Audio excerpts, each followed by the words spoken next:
మంగళవారం ఢిల్లీలో చెలో పార్లమెంట్ కార్యక్రమంలో పాల్గొన్న కాంగ్రెస్ సీజేపీ కార్యకర్తలపై పోలీసులు లాఠీచార్జ్ చేయడం ఎంతవరకు న్యాయమని విద్యార్థులపై లాఠీచార్జ్ని ఖండించిన ప్రతిపక్ష పార్టీ నాయకులు రాహుల్ గాంధీ అరెస్టును నిరసిస్తూ కాంగ్రెస్ పార్టీ పీసీసీ అధ్యక్షుడు మహేష్ కుమార్ గౌడ్ పిలుపు మేరకు దుబ్బాక నియోజకవర్గ కాంగ్రెస్ పార్టీ ఇన్ఛార్జ్ చెరుకు శ్రీనివాసరెడ్డి ఆదేశాల మేరకు చేగుంట కాంగ్రెస్ పార్టీ మండల అధ్యక్షులు వడ్ల నవీన్ ఆధ్వర్యంలో చేగుంట గాంధీ చౌరస్తాలో ధర్నా నిర్వహించారు.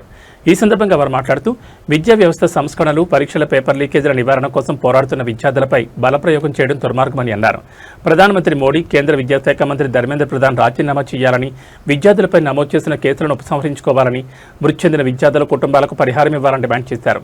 ఈ కార్యక్రమంలో చేగుంట పట్టణ సర్పంచ్ సండ్రుగు స్రవంతి సతీష్, అధ్యక్షులు వడ్ల నవీన్ కుమార్, ఉప సర్పంచ్ మహమ్మద్ రఫీ, ఉపాధ్యక్షులు Masaipet Srinivas, mandal general secretary Kondi Srinivas, market committee డైరెక్టర్లు మొహమ్మద్ ముజామిల్, స్టాలిన్ నరసింహులు, ఇబ్రహీంపూర్ ఉప సర్పంచ్ చౌదరి శ్రీనివాస్, చిన్న శివనూర్ ఉప సర్పంచ్ బోలా ప్రసాద్, మోహన్ నాయక్, సతీష్, మహేష్, నళిని, రాజు, సాయి, శంకర్, మహేందర్, కాంగ్రెస్ పార్టీ నాయకులు, కార్యకర్తలు పాల్గొన్నారు.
లీకేజ్ సందర్భంగా మరి యావత్ భారత విద్యార్థులందరూ మరి దేశ రాజధాని ఢిల్లీలో పిలిపించినందుకు మరి అక్కడ ధర్నాలో పాల్గొన్నందుకు నిన్న అమానుష్యంగా మొన్నటి నుంచి అలాగే విద్యార్థులపై లాఠీచార్జ్ చేయడం ఈ బీజేపీ ప్రభుత్వం అప్రజాస్వామికంగా మరి విద్యార్థులను లాఠీచార్జులు చేసి మరి అనేక హింసలకు గురి చేస్తున్నారు.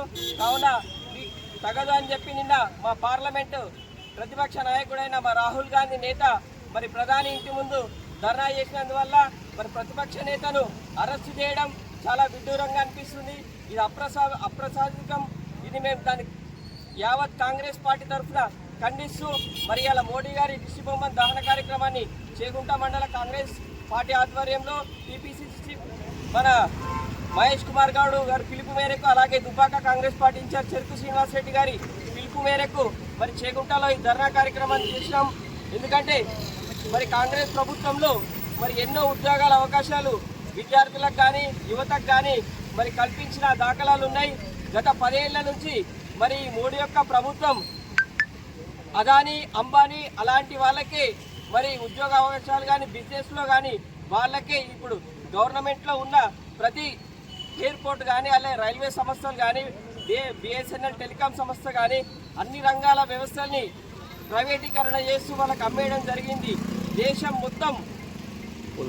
మొత్తంని కూడా అమ్మేసే తరహాలో ఈ యొక్క బీజేపీ ప్రభుత్వ పాలన ఉంది. కాబట్టి మరి ప్రజలందరూ గ్రహించి రానున్న రోజుల్లో మరి సెంట్రల్లో కాంగ్రెస్ పార్టీని ఉంచాలని ప్రజలకు కూడా విజ్ఞప్తి చేస్తున్నాము. ధర్మేంద్ర ప్రసాద్ గారు వెంటనే రాజీనామా చేయాల్సిందిగా కాంగ్రెస్ పార్టీ తరఫున డిమాండ్ చేస్తున్నాము. అలాగే అమిత్ షా గారు కూడా ఈ నిన్న జరిగిన నిరసన కార్యక్రమానికి విద్యార్థులను లాఠీచార్జ్ చేసినందుకు మరి పోలీస్ యంత్రాంగాన్ని పోలీస్ శాఖకి హోంశాఖ బాధ్యత వహిస్తున్న అమిత్ షా గారిని కూడా రాజీనామా చేయవలసిందిగా కాంగ్రెస్ పార్టీ తరఫున డిమాండ్ చేస్తున్నాము. జై కాంగ్రెస్, జై కాంగ్రెస్, జై కాంగ్రెస్, జై కాంగ్రెస్. మరియు పత్రికా విలేకరులకు, పోలీస్ వారికి అందరికీ నా హృదయపూర్వక నమస్కారములు. దేశం అభివృద్ధి చెందాలంటే ఒక విద్యతోటి, ఉద్యోగంతో, విద్యార్థులకు ఎంతో కష్టపడి విద్యను అభ్యసించి